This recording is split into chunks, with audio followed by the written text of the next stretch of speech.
The screech of the heron, the return to the wild. If they all could only end like this, but they do not. On a stormy morning under a painted sky, Tony Amos drives Mustang Island, searching for nature's survivors while counting her loss. An immature brown pelican, and probably what killed it was a broken wing there. This time, Amos arrived too late to do anything but drag the pelican's body to the dunes and allow nature to reclaim its own. But a broken wing doesn't always mean death.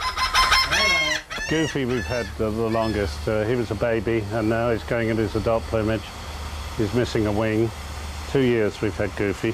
Goofy, his shattered wing now removed, must feel right at home in this medical menagerie of mostly birds and turtles that Amos calls the Ark. Most, like this big loggerhead, will be treated and then released to the sea.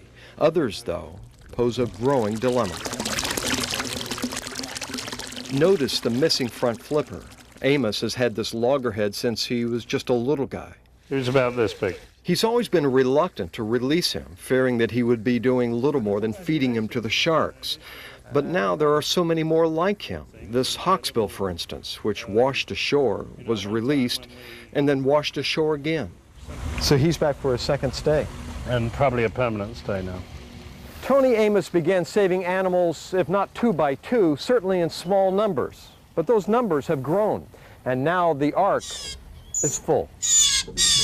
Sharon Schmalz understands a full house. She takes in 500 to 600 birds and animals a year and has cage after cage of noisy songbirds, not to mention Mississippi kites and hawks, 5 hissing barn owls, and Mr. Big Ears. Her concern are these 2 cardinals. A cat got them, and while their tail feathers will grow back, the dislocated shoulder on this one makes him doubtful. You know, obviously can't put him back in the wild, so he either has to be put to sleep, euthanized, or if we found some zoo or educational facility that would take him. But it's pretty hard to place a lot of the little songbirds. Oh, Bill, where are you? Barnacle Bill, with his stumpy front flippers, is hiding in the murky water. Here is Barnacle Bill.